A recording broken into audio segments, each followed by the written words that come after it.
नेत्रहीन विद्यार्थ्यांसाठी शहरातून पहिल्यांदाच विशेष सहल काढण्यात आली।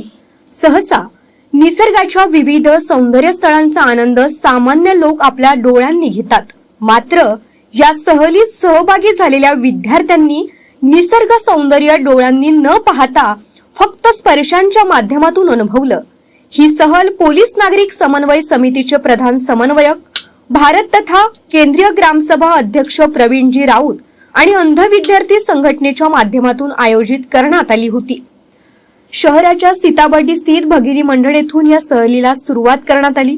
दरम्यान गिरड, लसनपूर आणि टाकळघाट परिसरातील विविध स्थळांना या दिव्यांग विद्यार्थ्यांकडून भेट देण्यात पोलीस कमिटीकडून आणि अंध विद्यार्थी संघटनेच्या मार्फत आमच्या अंध विद्यार्थ्यांची एक सहल गिरड आणि लसनपूर, टाकळघाट अशा तीनही परिसर आम्हाला बघण्यास मिळणार आहे। तर आम्ही दृष्टीहीन बांधव सर्वच जण खुशीमध्ये आहोत की आम्हाला पहिल्यांदा हे बघण्यास मिळत आहे आणि सर्वच जण आनंद घेतील असं मला अपेक्षा पण वाटेल। नॉर्मलच्या दृष्टिकोनातून आमचे दृष्टीहीन बांधव स्पर्शाच्या माध्यमातून आणि इमॅजिन करतील की ते स्वतः किती मोठा परिसर आहे आणि किती कला कौशल्य त्यामध्ये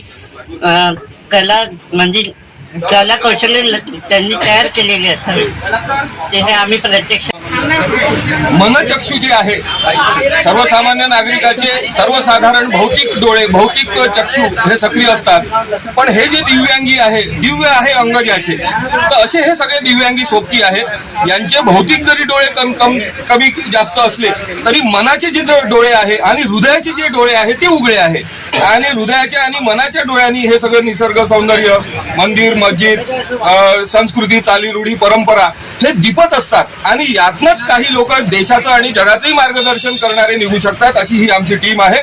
जसं आता नॉर्मल लोक असतात ते पाहून आनंद घेतात, आम्ही आमच्या मानसिक भावनेचे जे डोळे असतात त्याला मनातले डोळे म्हणतात, याचा वापर करून आम्ही अनुभवाचा फक्त एक अनुभव घेण्याचा प्रयत्न करतो आमच्या सोबत याच्यामुळे। आणि जो स्पर्शाच्या जर आम्हाला असं वाटतंय ते योग्य ठिकाण आहे किंवा आम्ही त्या ठिकाणचा फक्त हवामानाचा अनुभव असतो, त्या ठिकाणी घडणारा आवाजाचा अनुभव जे आहे सर्वात पहिलं जाणार आहे गिरडला, तिथनं जाणार आहे लसनपूर आणि तिसरं आहे टाकळघाट। हा आमचा रूट आहे, इथनं आम्ही आता निघणार आहोत गिरडसाठी।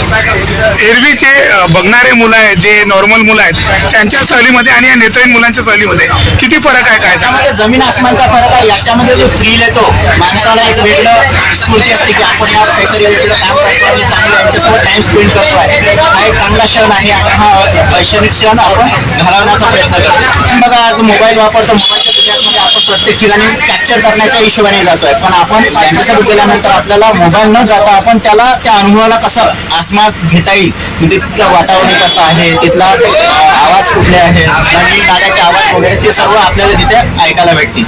या आगळ्या वेगळ्या सहलीमुळे दिव्यांग विद्यार्थ्यांना अनोखा अनुभव मिळाला आणि मनातील डोळ्यांनी निसर्ग सौंदर्य निहाळलं आणि त्यांचा मनमुराद आनंद घेतला।